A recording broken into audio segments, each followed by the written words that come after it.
Hello everyone, and Shavua Tov, the first unique event of this very unique year of Erev Pesach Shechal Lihiyot B'Shabbat is the fast of the firstborn. Usually the fast comes out on the eve of Pesach, but this year the eve of Pesach is Shabbos. So, taking the model of Tanis Esther that can come out on Shabbos when Purim is on Motzei Shabbos, Saturday night and Sunday, indeed, it seems like we can take the same model to here. Just like Tanit Esther is a fast to remember events of way back when, Tanit Bechorim, Tanit Bechorot seems to be the same. It's to remember the fact that the firstborns were spared way back when during the plague of the firstborn. So, taking that model, the Rambam paskins that indeed, if the fast comes out on Shabbos, you push it back to Thursday. But there's a difference of opinion as to why. The Maggid Mishnah says, very simply, because we do not go ahead and make a fast that's not on time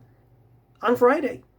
Friday is a day that should be devoted towards preparations of Shabbos, and it has an importance in and of itself. And therefore, if a fast comes out on Friday, like Asara B'Tevis, we do fast, but we do not push back a fast to Friday, and therefore, like Tanit Esther, we push it back to Thursday.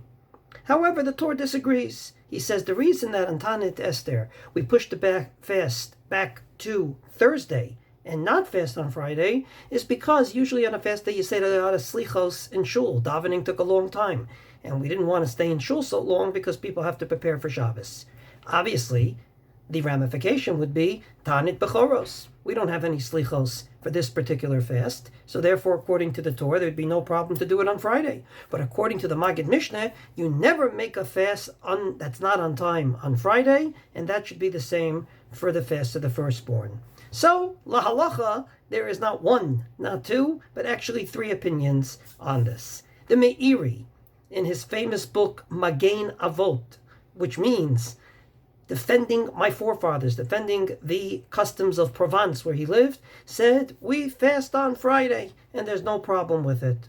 Probably, taking the point of view of the Torah, there's no slichos anyway. You'll have plenty of time to prepare for Shabbos, as well as for Pesach. However, the Trumas Hadeshin brings two opinions. One, that if the fast comes out on Shabbos, the fast doesn't exist at all, namely there's no fast this year. And the second opinion is, of course, like Tanit Esther, Thursday. Lahalacha, the Shulchan Aruch brings the last two opinions. He says, Yeshomim, some say that the fast is on Thursday, and some say that the fast doesn't exist at all. And the Ramah comes along and says that you should basically act like the first of the two, namely the fast comes out on Thursday. So for all sakes and purposes, we're going to assume that the fast of the firstborn this year will come out Thursday, April 10th, 2 days earlier than it usually does, which leads to the final and wonderful question. Well, since it comes out so early, should we be as lenient as regular years? Aruch HaShulchan says that the reason that people go and hear a siyum and afterwards eat at the Seudat Mitzvah and basically don't fast, the fast of the firstborn, namely I don't know of anyone that's a firstborn that actually fasts this fast, is because it's very difficult to have a whole day of preparations for the Seder, and then at the Seder itself, you can't break your fast right away. There's the first cup of wine, then there's Magid. By the time you eat, it takes a very long time. And therefore, we were so mekel and said, if you hear a siyum, even if you didn't learn the Masechet, it's good enough.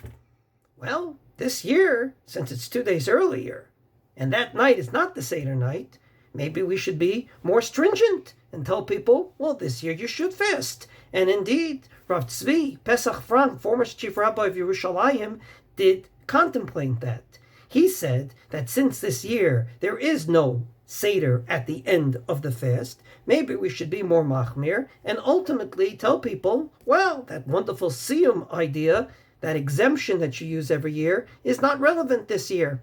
However, he said that Rav Kook, of all people, told him that can't be. That can't be simply because what you're going to do is make the tafel more important than the ikar. Namely, that when the regular fast comes out on Erev Pesach, you allow people to exempt themselves via a siyum.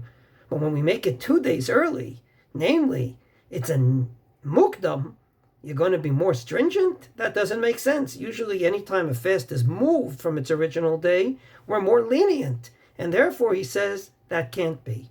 And indeed, Rav Moshe Feinstein says exactly the same thing, basically assuming that A, this whole fast is a minhag, B, it's not on its regular day, and C, there is that point of view that says there is no fast this year.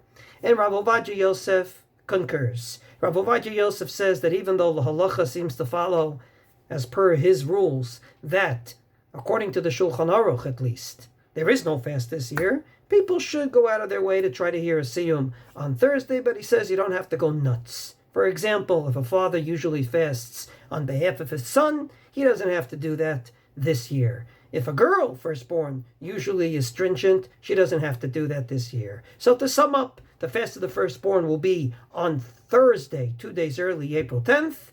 You can definitely go to a siyum and even be more lenient than usual because the fast is not on time.